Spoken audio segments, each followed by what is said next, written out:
All right, so here's the deal. There's a lot going on with the team right now, and this move kind of caught people off guard at first. But the more you look into it, the more it starts to make sense. It's one of those situations where you might not love it immediately, but there's a bigger picture behind it that's actually pretty interesting once you break it down. But before continuing, be sure to click the like button and tell me if you're happy with the team choice. I want to know your opinion. The Seattle Seahawks made a move that's already sparking debate across the fan base, and the more details that come out, the clearer the strategy becomes behind selecting running back Jadarian Price and how this decision shapes everything heading into the next rounds of the NFL Draft.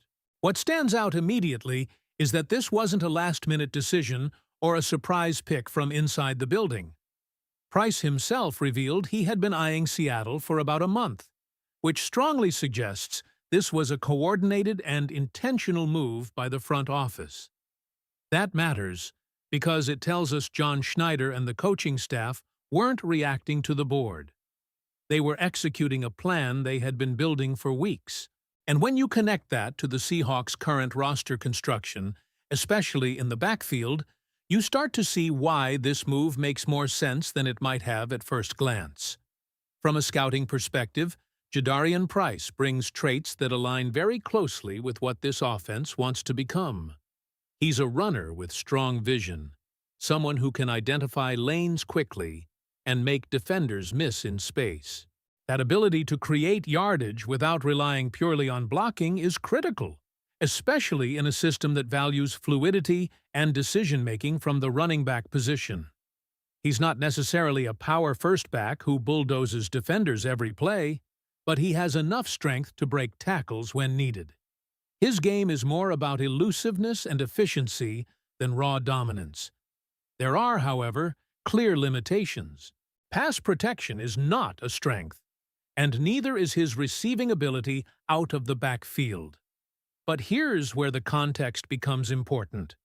Those were also concerns with Kenneth Walker when he entered the league. Seattle has shown before that they are willing to develop those aspects over time rather than prioritize them on draft day. So instead of seeing these as red flags, the organization likely views them as coachable traits.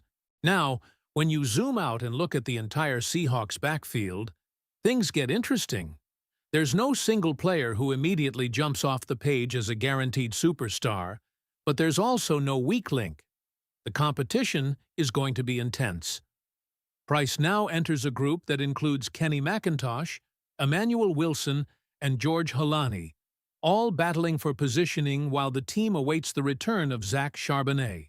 This creates a scenario where depth and versatility could become the defining identity of the Seahawks' rushing attack. Instead of relying on one bell cow back, Seattle may be leaning toward a committee approach where multiple players contribute in different ways. That can be incredibly effective, especially over the course of a long season where injuries and fatigue inevitably come into play. The grading of this pick is where opinions start to split. There's a strong argument that taking a running back at that spot carries some risk, especially given positional value in today's NFL. The consensus feeling around this move sits around a B+ grade, not because of the player, but because of where he was selected. If Price had been taken later, the narrative might be completely different, possibly even viewed as a steal. But even with that in mind, there's genuine excitement about what he can bring to this team. And here's where things shift toward what comes next. Because this pick doesn't exist in isolation. It directly impacts how the Seahawks will approach the rest of the draft. With running back addressed, the team's primary needs become much clearer: cornerback, edge rusher, and interior offensive line. That clarity is valuable, especially heading into Day 2, where Seattle holds picks 64 and 96. There's also a strong possibility of a trade-back scenario. The Seahawks have shown interest in accumulating more picks, and with multiple needs still on the board, that strategy could allow them to maximize value. It's a classic Seattle approach: stay flexible, trust the board, and find contributors across multiple positions rather than forcing a single high-profile selection. On the offensive line, several interior prospects are already being discussed as potential fits. Names like Emmanuel Prignon and Dunker stand out as players who could reinforce the guard position, which remains an area where Seattle could improve. At the same time, the wide receiver group isn't being ignored. Even with existing talent, adding another weapon is always on the table, especially someone who brings a different physical profile or skill set. Defensively, the conversation becomes even more intriguing. The Seahawks are clearly looking for versatility and impact players. Prospects like Traden Stokes, who can line up across multiple positions in the secondary, represent exactly the kind of flexibility modern defenses demand. Meanwhile, edge rushers such as Dennis Sutton are drawing attention for their ability to contribute against both the run and the pass, something that fits perfectly with what Mike Macdonald wants to build. And that's really the bigger picture here. This isn't just about one pick. It's about how that pick fits into a broader vision. The Seahawks are building a roster that prioritizes adaptability, competition, and long-term growth. Jadarian Price is just one piece of that puzzle, but his selection helps define the direction this team is heading. So now it turns to you. After seeing the reasoning behind the pick, the roster implications, and the strategy moving forward, do you believe Jadarian Price was the right choice for the Seahawks at that moment in the draft? Or do you think Seattle should have gone in a completely different direction? The direction becomes even clearer when you project forward into how these next selections could reshape the identity of the Seahawks roster. Because what Seattle does at picks 64 and 96 is going to define whether this draft class is simply solid or something that can genuinely accelerate this team's trajectory over the next couple of seasons. If Dennis Sutton is still on the board at 64, it's hard to overstate how clean of a fit that would be. This is the type of edge rusher that checks multiple boxes at once.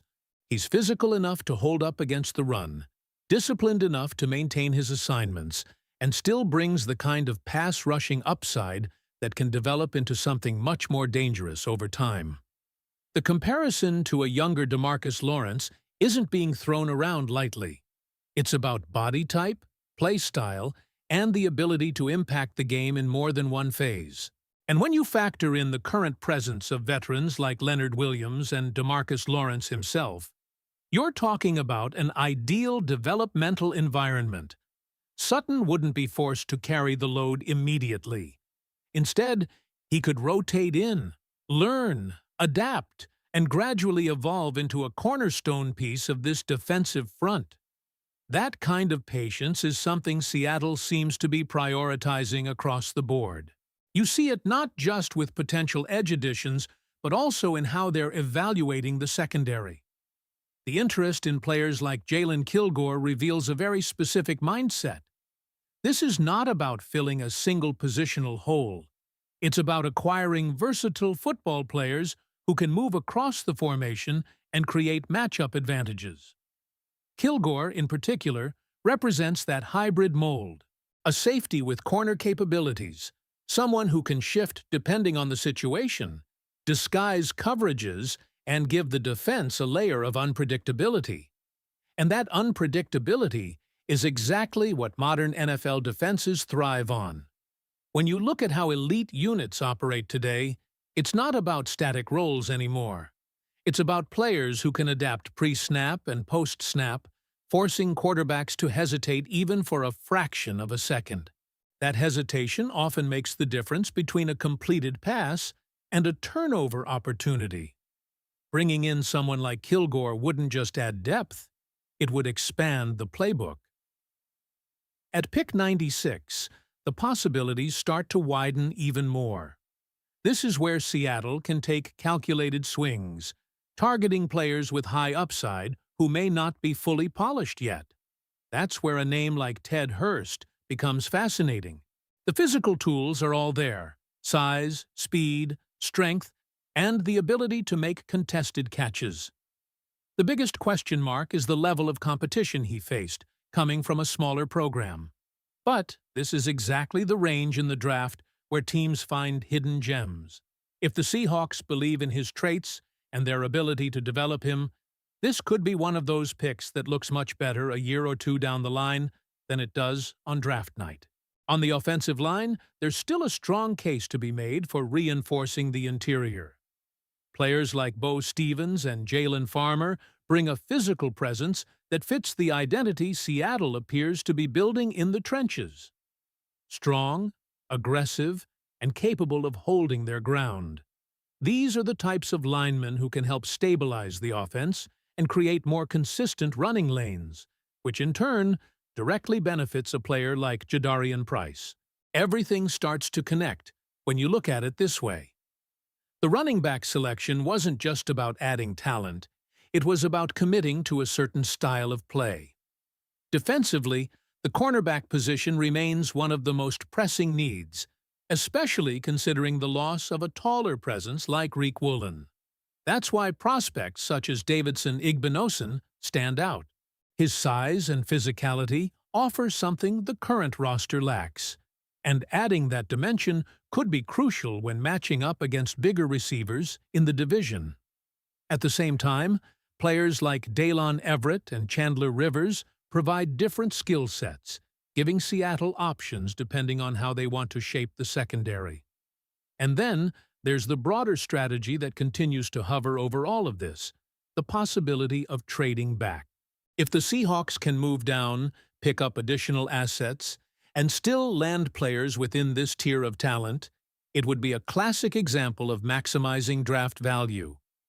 This front office has shown time and time again that they are willing to be aggressive when the opportunity presents itself, but also patient enough to let the board come to them. What makes this entire situation so compelling is that there isn't just one right path forward. There are multiple combinations of players and moves that could result in a successful outcome. But what ties all of these scenarios together is a consistent philosophy. Build depth, prioritize versatility, and invest in players who can grow within the system rather than needing to be finished products on day one. Jadarian Price was the first domino, a pick that might not have generated universal praise, but one that clearly aligns with an internal vision. Now, everything that follows will either reinforce that vision or challenge it. If Seattle nails these next selections, if they land an impact edge, add flexibility in the secondary, and continue to build out the offensive line, then this draft could quietly become one of the more important ones in recent years for the franchise. Because in the end, it's not about winning the draft on paper. It's about constructing a roster that can compete consistently, adapt week to week, and develop into something greater than the sum of its parts. So as these next picks approach and the board continues to fall in unpredictable ways, stay locked in, because the Seahawks are far from done making moves, and the biggest surprises might still be ahead. If you want to stay on top of every single update as it happens, make sure you're subscribed, drop a like on the video, and don't miss the next breakdown that's already on your screen, because the latest Seahawks news is happening fast, and you'll find it here first. Go Seahawks!